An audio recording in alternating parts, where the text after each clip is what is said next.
Hey everyone, it's Bill Kenney, co-founder and CEO of Focus Lab and Odie, two global B2B brand agencies. I'm coming at you with another episode of something you don't see very often in this series called The Conversation.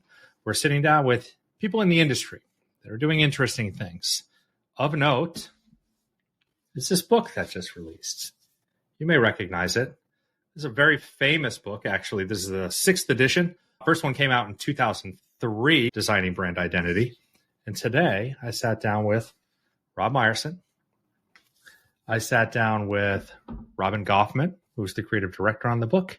We talk about what is it like to create a book that's 332 pages, full of everything, brand identity. Look at this stuff. Look at this.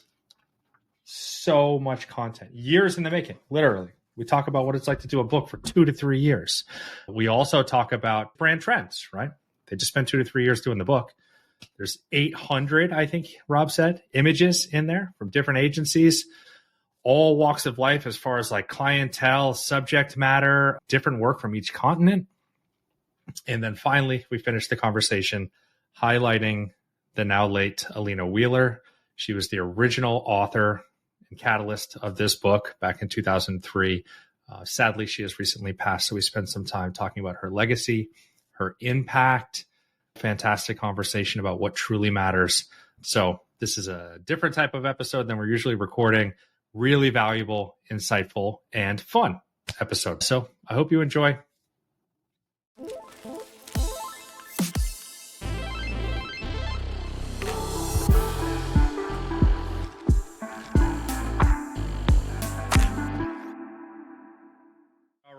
All right. I'm really excited for this for a couple of reasons, and I'll share them throughout. But let's not start with me. Let's start with the both of you all. We're here to talk about, most specifically, let's hold it up so everybody can see, Designing Brand Identity. Excited to talk about the book, all things book, and more. If you all would just take a second maybe and just kind of quickly introduce yourselves so everybody knows who the hell we're talking to. Yeah, thanks so much for having us, Bill. I'm Rob Meyerson. I run Heirloom, a brand consultancy based on the West Coast. And I also run a blog and podcast called How Brands Are Built. And most recently, I'm the co-author of that beautiful book that Bill just held up, Designing Brand Identity. And hello, everybody. I am Robin Goffman, a creative designer, strategist. My favorite job ever is being the creative director for that same beautiful book, Designing Brand Identity. Yeah, it's a beautiful book. Let's just say that. Rob was gracious enough to send me a copy so I could see the book itself before we were chatting. It's a book that I would have gotten anyways, but I appreciate the free ride. Thank you, sir. And selfishly happy to see a little bit of Focus Lab work featured in there. So let's spend some time talking about the book, very tactically, the book itself. Robin, I'm going to start with you, if you're good with that. All right. Big question, quickly said. How long does it take to produce a 332-page book, Robin? Yeah, for this edition and the past few, it's about 2 to 3 years. I actually just texted Alina's wonderful husband to see if he knew how long the first edition took, because I was super curious actually when I was thinking about that. But, you know, like everything, it's a big process from figuring out what to update to actually making the updates from a copy and design standpoint to the back and forth of contacting and waiting to hear back from all of the parties involved, agencies, experts, publisher, getting permissions, high-res images. It's definitely a big process. 2 to 3 years, that's a long haul. I know working on my book was just under a year. Different type of book, right? Wow. Straight words, all from me. I can't imagine working on something for 2 to 3 years. Honestly, that sounds really long. Well, I've had both experiences because my first book, like yours, was sort of a brain dump, and it's all words, not a whole lot of imagery in there. That took a long time too, but it's time that you have more control over. Like Robin said, there's a lot of waiting on other people in this, and everyone's doing their best to get things back to you as quickly as they can, but they've got other priorities. And also just waiting for the publisher. It's still shocks me just in general working with publishers, how long it is between when you think you're quote unquote done with the book and when it actually launches. So, we're just as excited as everybody else that this book is out because we feel like we've been waiting on it for a while, and it's great to see it in the world. Is it one of those kind of ideas where like the last 10% just feel like it takes forever, but maybe the meat of it in the beginning is not so bad? It all takes a long time, but yeah, one of the things Robin just mentioned very briefly was like getting high res images and getting permissions on images. And that's where it does feel like it takes forever because you think you're done. Like everything, what the book is, what it's going to look like, but you're waiting on, we have this beautiful image on this page and we just need a higher res version so we can send it to the printer and it looks good when it prints. And sometimes you're waiting, weeks to hear back from people. So yeah, that part's a different kind of pain, I think, than the pain of like, oh, I actually have to work on this and I have to write something or edit something. But it's a slog. It's out of your control at that point. Was there something that was like 400 or something type partner agencies? Well, it's 800 images, meaning anything from like just a logo to a big, beautiful image photograph to a diagram. About 75% of those are new in this book. So that means we had to get high res versions of those and get new permissions on things. Yeah. I'm also assuming there's a little bit of anxiety like the night before it prints, if there is such a moment and you're like, oh God, is there one word spelled wrong in there? Is there one image that's not going to render right? But I guess you just give it up to the book gods and you say, ship it, print it. Yeah, eventually you got to stop at it. Sorry, go ahead, Robin. Yeah, I was just going to say that was more my role. Rob was like, it's fine. Can we just be done and like send it? And I was like, can you just look at this one thing one more time? Oh my God. I remember when I was getting to the tail end of my book, I couldn't read it in full again. All right. So this book has been out for a while. In social media all week leading up to this, I said first edition came out in 2009. I think that's actually incorrect. 2002? Is that the correct date? I think 2003. Is that right, Robin? Yeah, 2003. Okay. Yeah. So yeah, 20 long time year ago. Anniversary. Yeah. So from then to now, I'm sure there's been a variety of changes, but maybe Rob, you can spend some time on the most notable changes in this most recent book.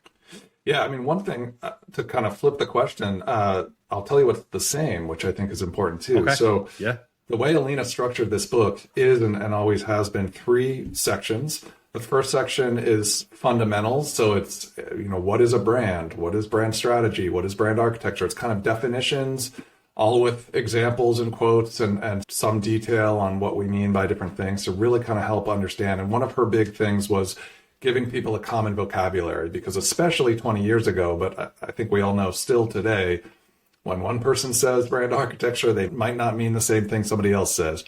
So she wanted to develop that common vocabulary for sort of the suits and the creatives, or however you want to divvy it up. The second section is a process. It's a 5-phase process of how brand identity or really just branding projects work. And that has been consistently the second section. And then the third is, she calls it best practices, but it's case studies, about 50 case studies each. And one of the things we're really proud of to get to what's new is we felt like if we're asking people to buy this book again, and a lot of people already own it and we want them to buy the new one, we felt like we should give them a full refresh on those case studies. That way, if you have the 5th and the 6th next to each other on the shelf, yeah, there's going to be overlap, obviously, because, brand positioning is still brand positioning, but you now have 100+ case studies that you can go through. And so that was one of the big lifts in terms of updating, but also there are entirely new sections. We talk about AI. We talk about social justice in ways that weren't covered in previous editions. We added information on iconography.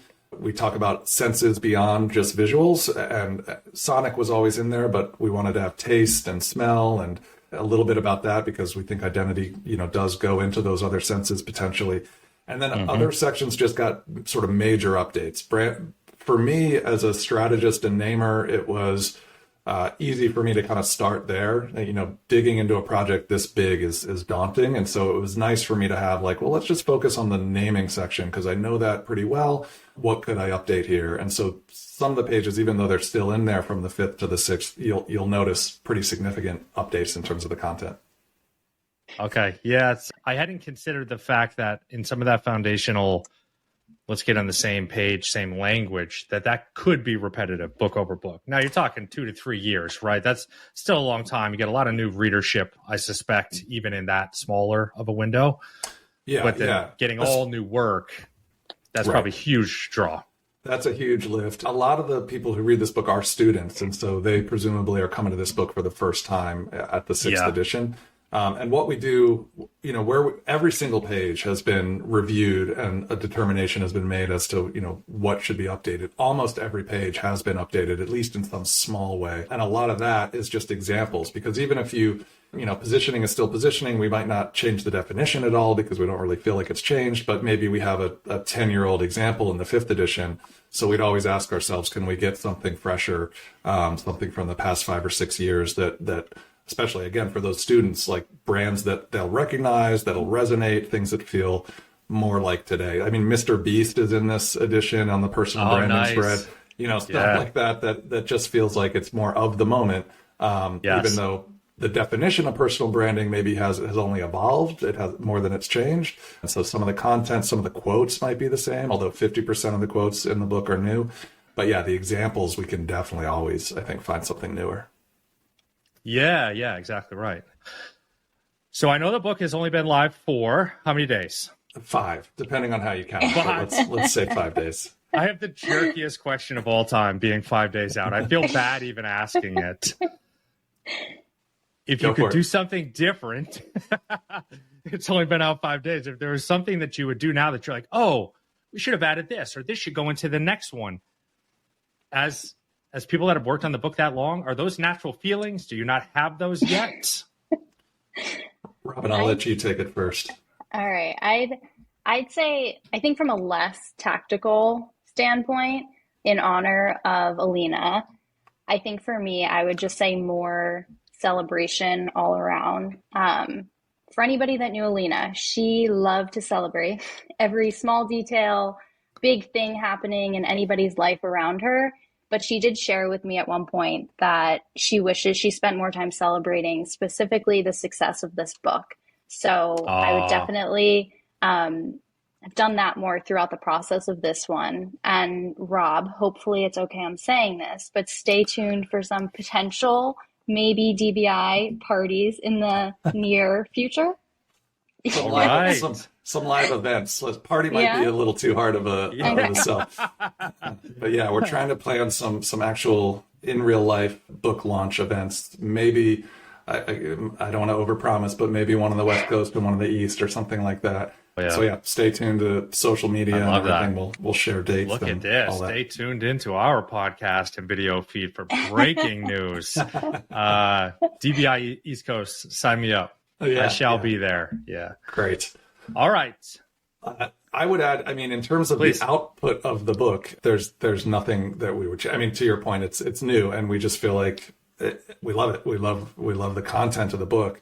It's interesting you said, though, has anything sort of new come up? One thing, like I said, there's a decent amount of time between when we sort of say we're done and draw that line of like, we're not going to change any more content and when it actually comes out. So already, I can't think of anything in particular, but, there's great work, as you know, being done on a daily basis. And so things come out and sometimes I see them, I'm like, oh, that would be good for this page. But it's not sort of, I'm disappointed it's not in the 6th edition. It is like, if and when 7th edition, let's put that on a list.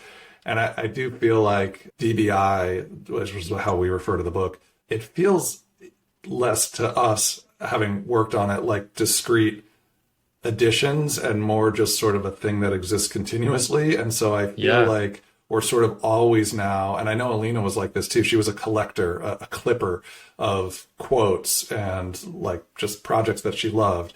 And it was sort of always in her either digital or real like scrapbook. And so when she got to a new edition, she had some stuff already. And, to the degree that I can follow in her footsteps, I think I'm sort of taking on that role. And I'm sure Robin will be helpful too. Anything we see that we're like, oh my God, that's perfect for this page, it kind of goes in our mental bank of, could use that in the future. Yeah. Lucky number 7. One day. All right. Yeah. Cool. Let's get down to designer nitty gritty stuff, this is a printed publication. We live in a digital world, said 3,000 times a day. So I'm very curious about like the constraints of that. I personally haven't worked in print in like true print like this in like forever. I can't even remember. So I definitely want to hear the take on like what it's like to work in print, if that's exciting because it's old and not done a lot, or if it's like, oh, it's really constraining and quite challenging. Open floor. I mean, I love it for all of those reasons that you just listed. It's not very often you get a project like this in print. So I love it. I think specifically for this book too, it's a really fun process, at least for me, because the structure hasn't changed, the layout for the most part, and the grid hasn't changed. So the process of really figuring out how to make a brand, or in this case, a concept even, like come alive on a single spread, just 2 pages with limited space, is really fun and I think unique. So I love it. I'll say we do have some really, in my opinion, cool ideas for how to build out some digital components of the book. So maybe that lucky 7, DBI 7, maybe. That being said, we'll always love having that print component of it. Yeah, we should note that Alina also talked about trying to have more digital sort of experiential aspects to the book, we just sort of brainstormed all kinds of different things, adding rich content beyond the book. So for each of the 50 case studies, could we have an interview like this with the agency so that you could, dig a little deeper. So lots of ideas. It's just a question of how and when to implement. I got to tell you, I love that idea. I love the idea of staying true to print. And I know you're not asking for my opinion, but here we go. An idea that you could now build DBI bigger and broader and even more digitally with interviews and like taking a case study that is on a single page or 3 and bringing that into an interview format to go deeper on it. That seems like an easy win. Not easy to execute. It's a lot of work. Yeah. Seems like a total easy win. All right, Bill, I'll call you after this episode and we can work on how to implement it. I need some pointers. I'm here for it. I'm here. But it would only make sense to bridge into that world anyways, for what it's the reason we're all doing this, right? I look forward to seeing where that goes. So there's a lot of things for the people listening and watching. There's going to be a lot of things about creating a book. And I guess all of the work that went into that people don't really know about, right? I've kind of touched on it for a minute. Oh, what's it like to design in a constraint, in a grid, and it's only on pages and it can't animate. But beyond that, the process of the book creation and all of these things is, I'm sure, like wide and deep and crazy and hard. So can you maybe like peek behind the curtain a little bit of like what is really hard about the process that we don't know, that we'd be like, oh, I never even thought about that? Yeah, some of the things we've talked about, like that I didn't realize. Alina gave me a heads up on a lot of this stuff, but it's one of those things where as much as somebody warns you it's going to be hard, you still underestimate how hard it's going to be. Getting high-res images, getting permissions was hard. One thing that was maybe a little easier than I expected, which was nice, was just getting a response from people. I think because Alina has built such, her own professional reputation was amazing. And then the book has a sort of a brand unto itself. People would get back to me pretty quickly and say, "Oh, if it's for Alina, I'm happy to help." Her personal networking was incredible. Like she really took an interest in other people's careers and lives to the point that it felt like it wasn't a sort of a transactional, "Hey, can you give us some new assets for the book?" And it was much more of like a friendly conversation.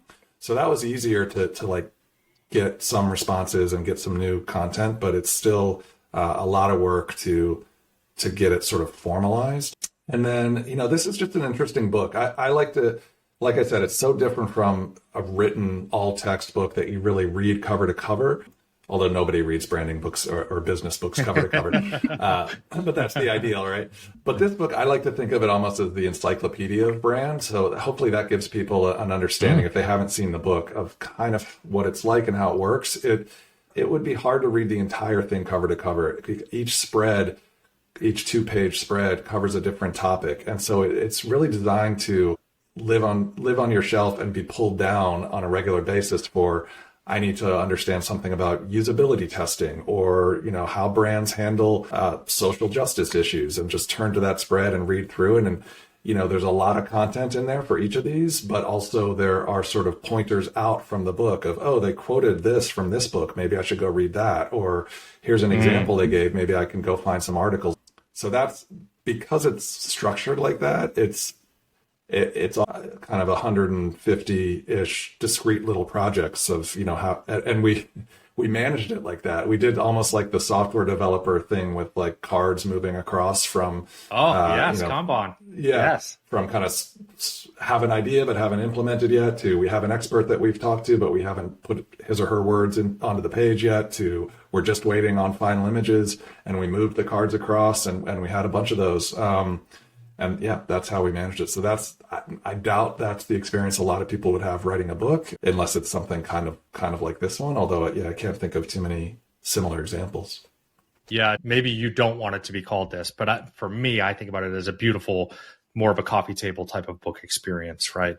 It's so rich in its content, beautiful visuals. You can hop around in it and kind of get in and out of it without having to do this linear experience of a book, right? If I open page 1, I got to read chapter 1. I can't skip between chapters necessarily in most books. This is a different type of book. And what you've created in that way is beautiful. Thanks. Yeah. And I said thanks, but Robin should say thanks. She's the creative director, and she handled the internal beauty of the book. We also have to give a shout out to Eddie Opara of Pentagram, who did the beautiful cover design this time around. Mm-hmm. We were so lucky to get him, and it was very fun to get to work with him again. Yeah, we're really happy with the result.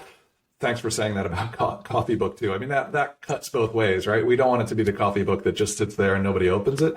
But yeah, we actually have a list in the front of the book that Alina started, and I think we just maybe made some edits on, but it's how to use this book. And one of them is to beautify your coffee table.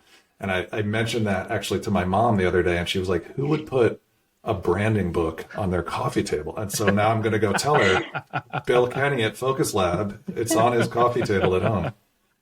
You just have to be a branding nerd. Yes.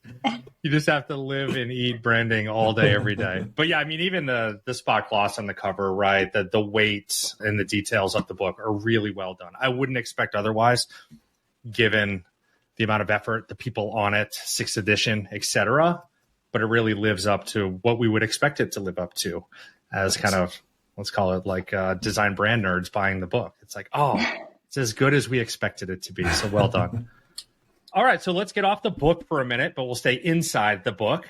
Let's transition to kind of industry trends, right? So y'all have this kind of deep insider track now, having to lay out all these damn pages and do all this work. You're actually looking at the work itself. You're getting a deep perspective on the types of work that's being created, the types of movements that are calling for brand and the gravity that they're pulling in that way. So I'm really interested to hear, I guess, what new trend or trends you see pushing into this book, and maybe more interestingly, like old trends that are dying. Was there stuff that was like super cool and like seemed to be bleeding edge in the last edition that doesn't really take any stage at all this time? Again, open floor for trends.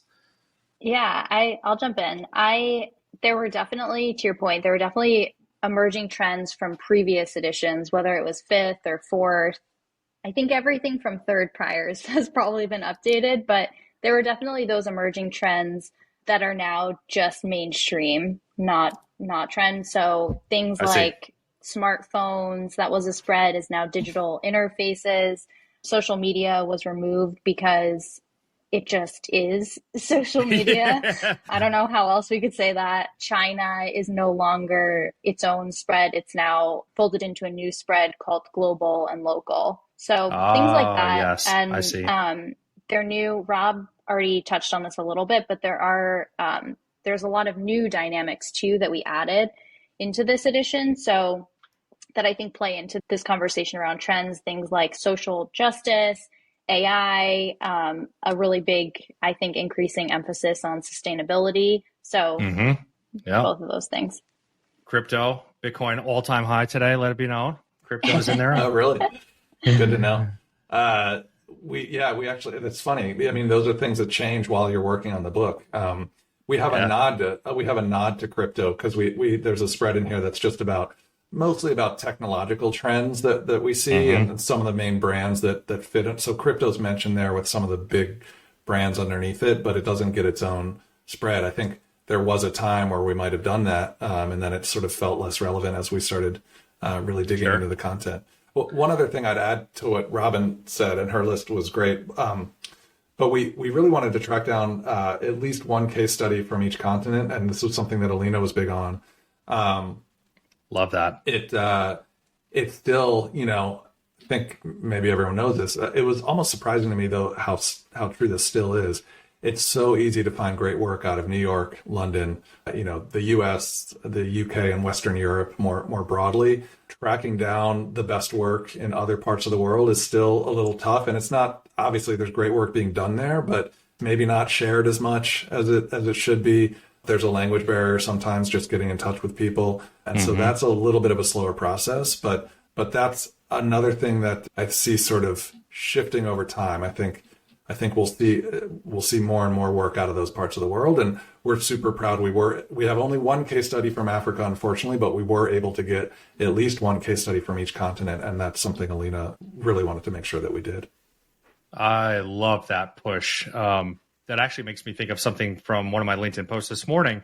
I had posted this idea that I was curious to what people's kind of childhood memory nostalgia was towards brands, right? So I use the example of the cherished brand of my childhood. Number one, it seems to me in the moment creating the post was Nintendo, right? I remember what it was like to open that box. I remember what it smelled like, the cartridges, the plastic, probably gross, but good because you were so happy to have it, right? These ideas. So I opened it up and one guy from India commented. So then I should back up a little bit. It was like G.I. Joe and it was all these things that we would all kind of cherish from this 80s, 90s kind of lifestyle growing up as a kid. Gushers was thrown in there.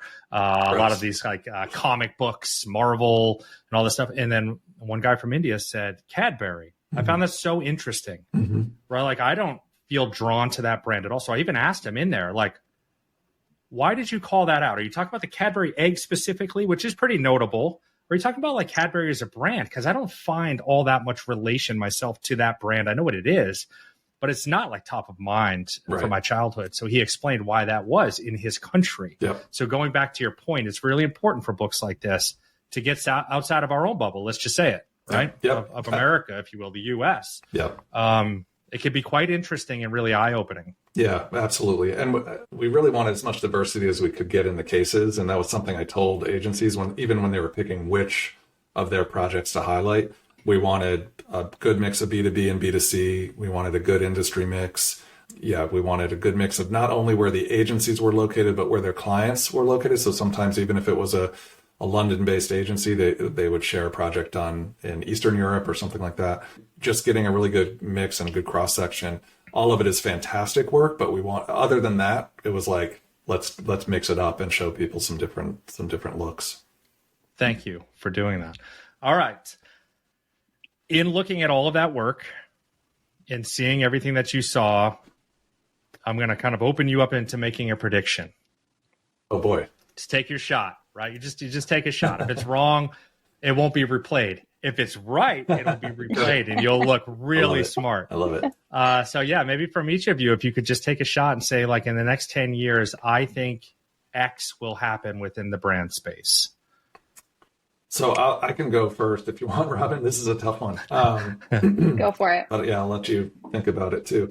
I guess I already said I was talking about markets outside the U.S., Western Europe. I do feel confident having looked at the work that's happening a lot in South America, a lot of what we saw in Africa. I think we're going to see massive growth in the number of agencies in those places and sort of the size and level of recognition that those agencies get. A lot of that, and this is the case now, like a lot of it is still going to be some of the big agencies just having bigger offices in those places versus maybe local startups. Yeah. But I think and I hope that there'll just be more sort of appreciation in the industry for the importance of those markets.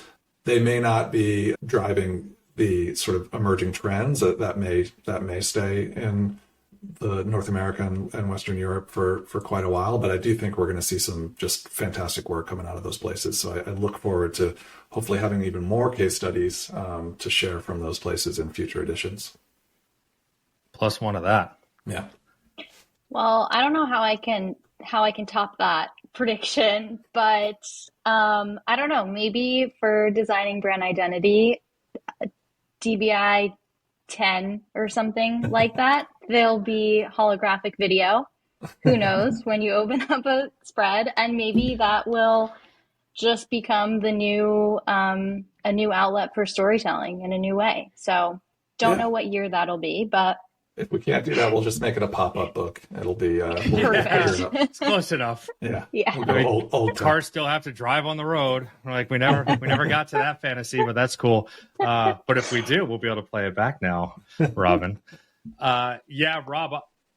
Well, to both of you, I also wish and think that those types of technologies are coming maybe sooner rather than later, more holographic and maybe less kind of having to be in a headset. Like we're finally getting to that point and being able to experience that more in like relational kind of space. That will be quite interesting. It's a great point, though, that we have the technology now to some degree, right? If you put on an Apple Vision Pro and looked at a page and just had an augmented reality experience, That's right. That would be smoother than, go to this website. I talked about earlier about the CD animated version. Yes. We could do that now. And I'll tell you, Alina would absolutely have loved that. She always wanted to try to be on the cutting edge. So, yeah.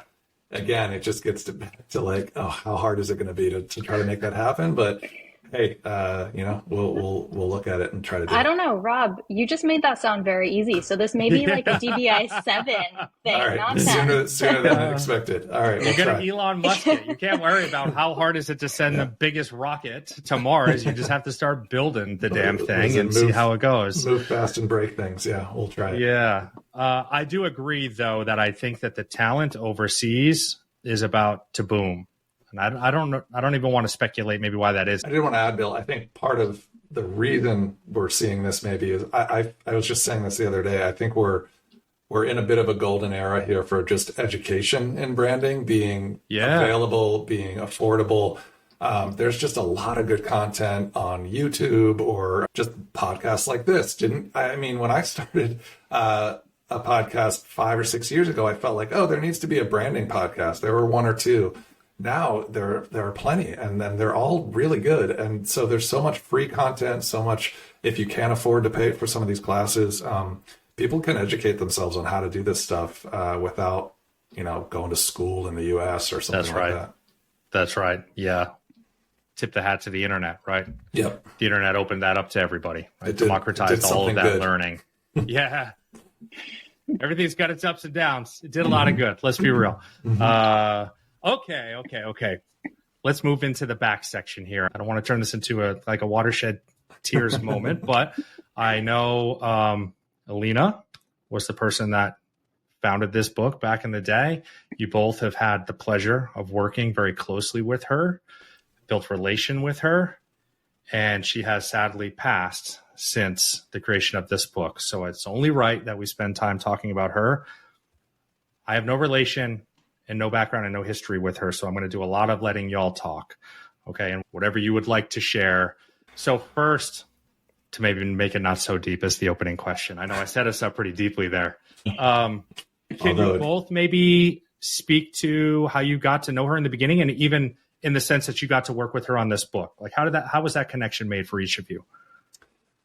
Sure. Well, Robin's known her longer than I have, so I definitely want to hear her answer to this, but I'll do mine quickly.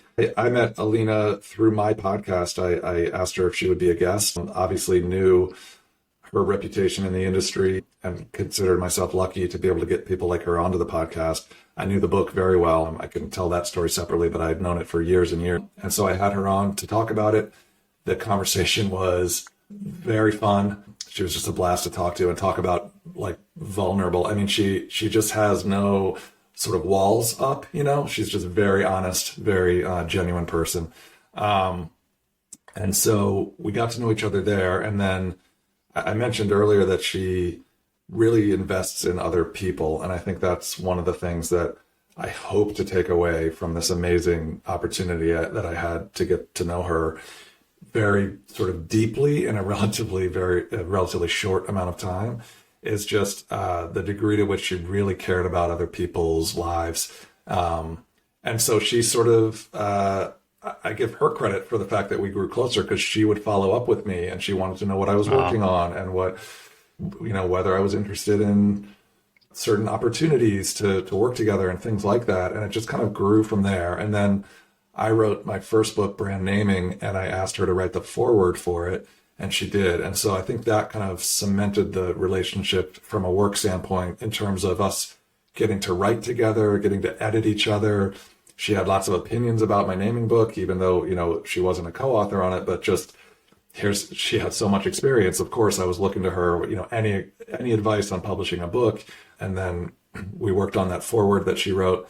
And I think I assume that's where maybe the seed was planted in her mind of maybe us working together on the 6th edition. And so a while after that, she reached out and asked if I would join her on this edition. And she had said on my podcast that she was kind of trying to step away from the book as hard as it was for her, because it's her baby and her masterpiece. But she recognized that she wasn't going to write these books forever. Her husband, Eddie, who Robin mentioned earlier, he had apparently given her an ultimatum that you either choose the book or you choose me. That was one of her lines. I can share that because it was one of her lines on my podcast. And so she was looking for someone to kind of take it on and asked me if I would do it. And of course, it's a huge honor, but still was not an easy decision because she was very transparent about how much work it was going to be. But I'm glad I said yes. And yeah, that's kind of the story of how we got to know each other.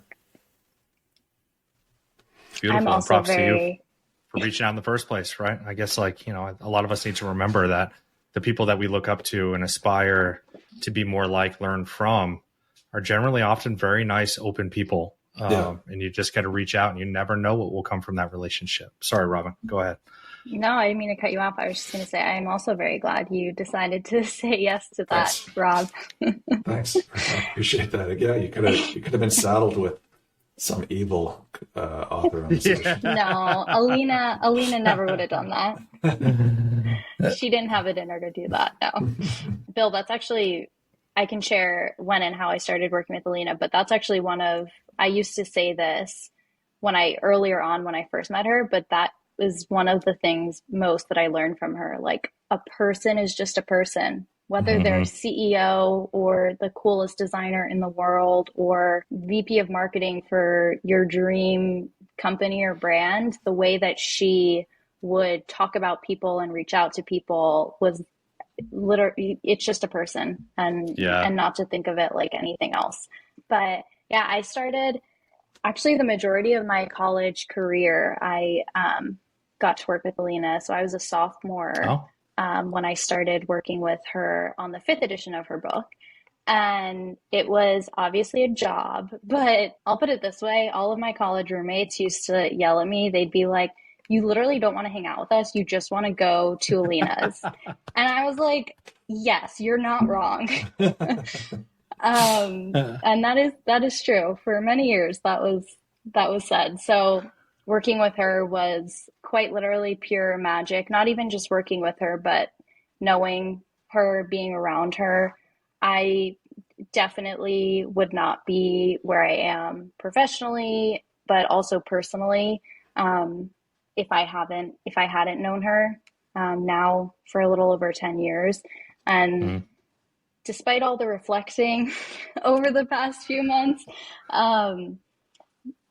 it's still a very hard question to answer. Like, what was the impact that she had on you? Because it was so deep and so broad.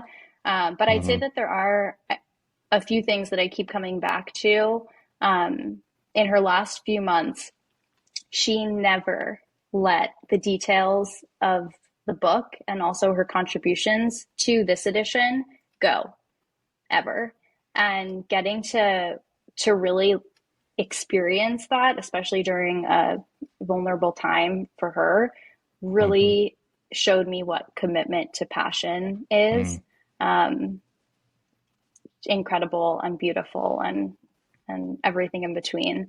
And I think the other thing for me is just believing, whether it was intentional or not, everything about her, her words, her actions, her presence, and I'm sure many others and Rob can relate to this, but she just made you believe in everything, small things, the big things, our wildest dreams. And I think she'd want everybody listening to really do the same, to believe in ourselves and each other, and I don't know, all the possibilities to come. I hope that was deep enough for you. Yeah, no, that's not for me. I wanted to give you all the moment, right? You've come to build a relationship with somebody and work on something so intimate, and there's a lot of feeling there, right? So I wanted to give you the space and also the ability for the people listening and watching to learn from what she gave you all as well, right? So that legacy does persist and go on and reach more people. Yeah, one of the things I asked Alina for any advice she had for young people at the end of my conversation with her on the podcast, and I'll post it or I can send it to you if you want to post it in the notes for this episode, because it was amazing. She just kind of started rattling off these like incredible little bits of wisdom and like one-liners, very, very memorable. But one of them is find an I believe in you person, and to Robin's point at the end there, the reaction of a lot of people who know her is that she was that person for so many people. She really, she was optimistic, to put it simply, and she believed in people's ability to achieve their dreams, and she was not shy about sharing that with you. So that was pretty amazing. Well, how can we all, the three of us and everybody listening and watching, support her intentions moving forward, or anything outside of that you think helps to bring her impact to the world? Yeah, well, there are 2 scholarships in her honor, which is amazing. AIGA has one, it's the Alina Wheeler Memorial Scholarship. And then her alma mater, University of the Arts in Philadelphia, also has one, the Alina Wheeler Design Scholarship. Most people know she was an incredible mentor to students all over the world. So both of these were really meant to support a future generation of designers and creatives. Love that. So she therefore is going to impact people that she's not even met. Yeah. I'll put links to all of that in the show notes. Great. For everybody that's interested in checking those things out and learning more about her, as will I. All right, we'll take us back up a little bit. Rob, it looks like you were maybe going to say something. I don't want to cut you short. Oh, no, you would ask kind of more broadly how we could continue her legacy. And I think, you know, you're a great example of someone doing this already, but it's just supporting each other in the industry and in our personal lives. But, you know, to keep it specific to the branding world that she cared so deeply about and the design community, it's just helping each other now that those of us who are lucky enough to be sort of more experienced at maybe later stages of our career, helping newer people and sharing the knowledge that we have. So, you know, again, podcasts like this is a great example of that, but also Alina was so great at doing it on a personal level. So, you know, respond to people who have legitimate questions or concerns. If you can mentor someone, if you can just give someone advice on a 15-minute phone call, try to do it. Well said. Let's stay on that soapbox for a minute. Let me pull the mic closer. For everybody listening on both sides of this coin, there's going to be people that are younger in their career that are nervous and hungry to learn from other people. We've already said it. We'll say it again. Reach out to people. Reach out to the three of us. I won't plug our emails. I don't know what kind of spam, actual spam that will create, but reach out to us. You'll be able to find us socially. You can hit us up in some version of an inbox. We would be happy to speak with you. Reach out. On the other side of the coin, yes to what Rob said, and maybe let's all brace more Alina in us and support people and lift them up and be a believer in them. This is not to put myself on a pedestal, but I am a big believer in this. I actually love it when people reach out to me. I hop on calls with people all the freaking time. And it's actually surprising to me how many people go like, oh my God, I can't believe you would take time out of your day to speak with me. Thank you so much for helping. If we could all do a little bit more of that, even if it doesn't come natural, our industry, we don't have to go to the world yet, but let's just say our industry would be a better place. We can all start there. We can all make an impact. And maybe having never met her, Alina was the best version of that. And you all got to see that. So maybe that's the collective takeaway for all of us. And thank you for kind of opening up that sentiment, Rob. Yeah, thanks for saying it so eloquently. I think you summed it up perfectly. All right, sales pitch time. Here we go, everybody. Everyone, go get your book. Stop the podcast right now. No, but seriously, the book is beautiful. I mean, look at this thing, right? Like, here, let's do a little fly through. Just look at the size and the scope of the content in this book. 332 pages. Well done by both of you.